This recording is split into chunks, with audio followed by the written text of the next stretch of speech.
नमस्कार दोस्तों, मेरा नाम है विमल सिंह। बालाजी स्टडी अड्डा में आप सभी का स्वागत है। आज तारीख है आपकी 18 जनवरी 2023 की। शिक्षा संबंधित क्या सभी अपडेट हैं करके सभी की बात करते हैं। लास्ट में कुछ करंट अफेयर की बात करेंगे जो कि टेलीग्राम चैनल पर भी आपको मिल जाएंगी। सबसे पहली अपडेट सीटेट से रिलेटेड कि सीटेट में पर्चा लीक मामले में मेरठ से 2 गिरफ्तार। एक बार फिर से आपको पेपर सीटेट का लीक होते हुए देखने को मिल रहा है। आपको याद होगा इससे पहले भी आपका जो पिछली बार हुआ था ना, उसमें भी कोई कोचिंग संस्थान लिप्त था, वहां पर भी पेपर लीक हुआ था, जबकि पेपर ऑनलाइन होता है ना, इसलिए और ज्यादा ये मेन बात हो जाती है। यहाँ पर बताया गया है कि पेपर लीक जो है कराने वाले गिरोह के 2 सदस्य गिरफ्तार किए गए हैं और पीडीएफ के रूप में बरामद किया गया है मोबाइल से लीक पेपर। सोचिए, पूरा पूरा पेपर भी लोग तक पहुंचा जा रहा है। पेपर लखनऊ से 2 से 3 लाख रुपए की रकम लेकर खरीद भी रहे थे और दिल्ली एनसीआर इलाके में मोटी रकम बेच रहे थे। आरोपियों के खिलाफ जो है मुकदमा भी दर्ज किया है। सीटेट की परीक्षा ऑनलाइन कराई जा रही है और साथ ही साथ सीटेट परीक्षाओं के पेपर को लीक कराकर नकल कराने का काम चल रहा था और इसमें यह बताया गया है कि कुछ और भी संदिग्ध आरोपी हैं, उन पर निगरानी जो है वो चल रही। तो सबसे मेन चीज पता है क्या है? वो है ऑनलाइन पेपर में भी लीक मामला कोई बहुत बड़ी बात नहीं रह गई है। जैसे कि अभी तक लगता था ना कि ऑनलाइन तो सेफ है, ऑनलाइन कहाँ से लीक होगा। जैसे आपने एसआई में देखा था, यूपीएसआई वाला जो हुआ था पेपर। आगे देखिए सीटेट में 2.5 लाख लेकर कराते थे नकल। इसमें भी वही बताया गया है कि ये आरोपित गिरफ्तार में पुत्र ये हैं और ये दोनों के नाम लिखे हुए हैं और साथ ही में उसी दिन हुई जो परीक्षा है उसका पेपर आरोपियों के मोबाइल में मिला भी है, वो भी यहाँ पर बताया गया है और परीक्षा शुरू करने से पहले ही व्हाट्सएप पर भी आया था। बाकी ये और जगह जो है यहाँ पर बेचा जा रहा था, नकल कराई गई थी और बाकी यहाँ पर 2 से 2.5 लाख रुपए में पेपर बिक रहा था, ये यहाँ पर बताया गया।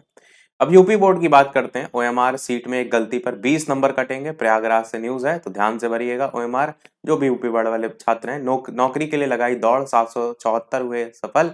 आरआरसी रेलवे भर्ती प्रकोष्ठ जो नॉन टेक्निकल पॉपुलर कैटेगरी है, उसमें जो मैंने बताया था ना कल, शारीरिक दक्षता परीक्षा। अगली अपडेट सीधी भर्ती के 15 पदों पर विज्ञापन 31 को देखने को मिलेगा। उत्तर प्रदेश लोक सेवा आयोग जो है उसके अंतर्गत ये जो है आपकी भर्ती को लेकर के बात की गई है। आबकारी विभाग में प्राविधिक अधिकारी जो है इसके पद हैं और भी कुछ मिला करके अलग अलग पद हैं, उनको टोटल मिला करके यहाँ पर पदों की बात की गई है। यूपीपीएससी 31 जनवरी को जारी करेगा विज्ञापन। नई वेबसाइट पर सूचना अपलोड होगी, जो हमने बताया था इनकी वेबसाइट भी बदल रही है।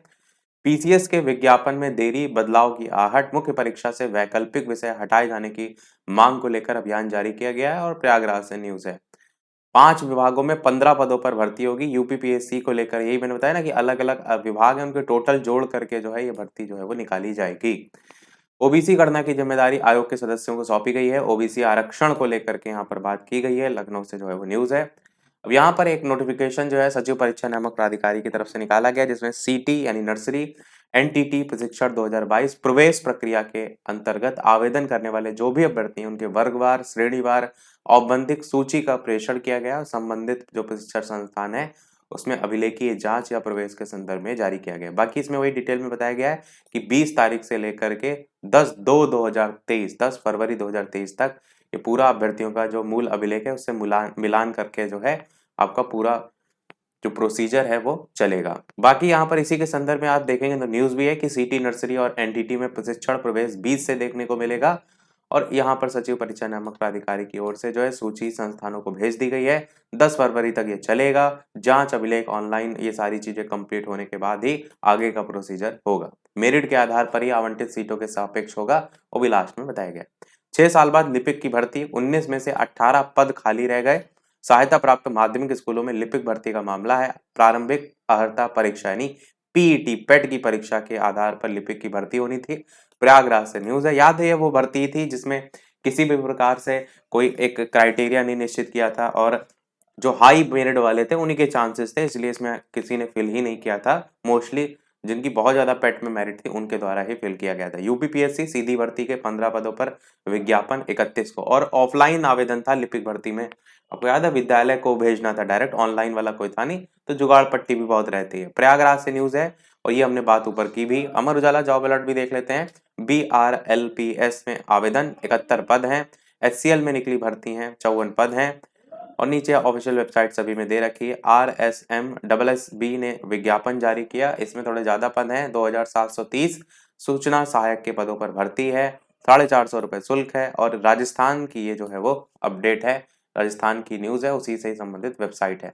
अब थोड़ी सी करंट अफेयर भी देख लेते हैं। आज वनडे मैच जो है स्टार्ट होगा भारत और न्यूजीलैंड के बीच। 3 वनडे की सीरीज है, भारत में ही मैच खेला जाएगा और 3 मुकाबले जीते तो एक दिवसीय के सरताज बन जाएंगे, यानी पहले नंबर पे आ जाएंगे। वही यहाँ पर लिखा है, 1 नंबर बनने का मौका।